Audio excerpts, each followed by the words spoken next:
सारा प्रणाम। सहारा से जुड़े हुए सभी साथियों का एक बार फिर से हार्दिक अभिनंदन, स्वागत है। दोस्तों, आजकल आप लोग देख रहे होंगे कि सहारा के ऊपर कई तरह की कार्रवाइयाँ चल रहा है और उसको एक तरीके से मंथन एक तरीके से उसका चल रहा है।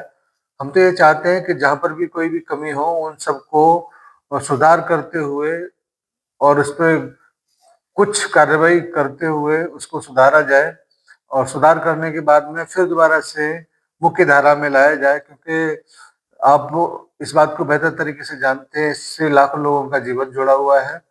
इस पर जो भी कार्रवाई वैध हो रहा है उससे हमें कोई आपत्ति नहीं है, लेकिन जितना कार्रवाई अवैध हो रहा है उनको तत्काल प्रभाव से रोका जाए, जिसको माननीय उच्चतम न्यायालय भी अपने संज्ञान में ले, क्योंकि ये कार्रवाइयाँ जब तक चलता रहेगा तब तक लोगों का भुगतान प्रभावित होता रहेगा।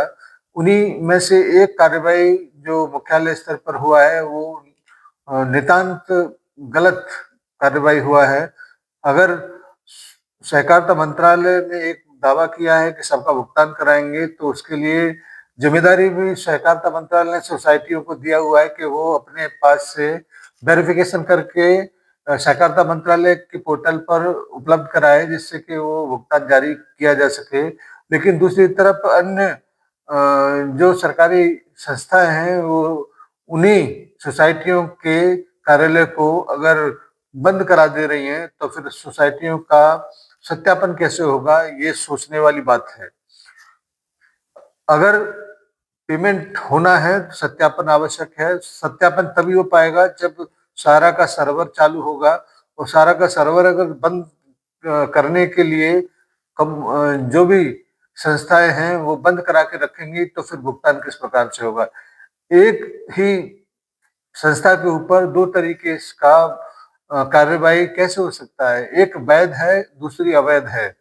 अवैध मैं इस वजह से कह रहा हूँ कि अगर सहारा का जमाकर्ता का भुगतान कराना है तो सर्वर जिस जगह पर भी है वहां के किसी भी स्टाफ को छेड़ना एक तरीके से अवैध ही माना जाएगा, क्योंकि उसके बगैर करोड़ों लोगों के भुगतान को करने का जो प्रोसेस है वो पूरा नहीं होगा।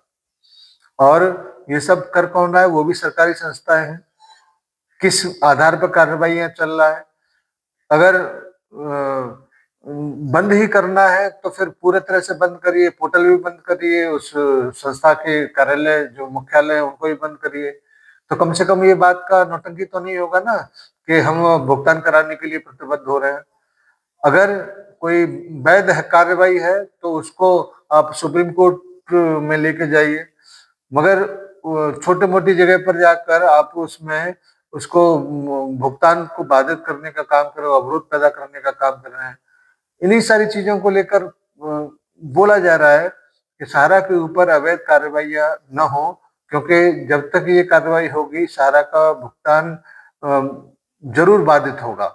और इसीलिए आप सभी से हम लोग बार बार इस बात को कह रहे हैं कि सुप्रीम कोर्ट को विलंब न करते हुए अतिशीघ्र इसमें संज्ञान लेना चाहिए। सहारा के साथ ऐसा व्यवहार करना चाहिए, क्योंकि ये दुश्मन देश का तो है नहीं, अपने ही देश की स्वदेशी संस्था है। और स्वदेशी संस्था के साथ में जिसने इस बेरोजगारी के युग में लाखों लोगों को रोजगार दिया, और ऐसी ही संस्थाओं ने अपने आदेशों से लाखों लोगों को बेरोजगार कर दिया। जो व्यक्ति बचत करने का नाम नहीं जानता था, हमारे कार्यकर्ताओं के माध्यम से उसको बचत करना सिखाया।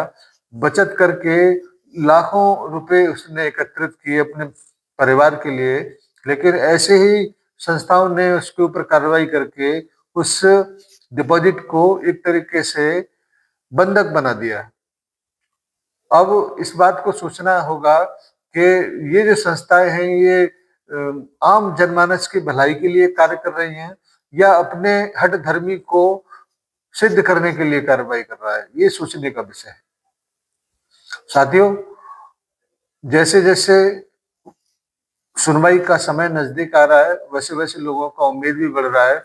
हम लोग भी उस सुनवाई में उपस्थित रहने की कोशिश करेंगे, और जो भी आदेश जो भी कार्रवाई होगी उसको आपके बीच में लेके आएंगे। और ये आपके बीच बीच खबर पहुंचेगा, कैसे पहुंचेगा, इसको आप भली भांति जानते हैं। अगर आप यथार्थ से जुड़े हैं तो आपके पास नोटिफिकेशन पहुंच जाएगा। अगर आप नहीं जुड़े तो आप यथार्थ को सब्सक्राइब कर लें, जिससे कि आपके पास सूचनाओं का नोटिफिकेशन समय से पहुंचे।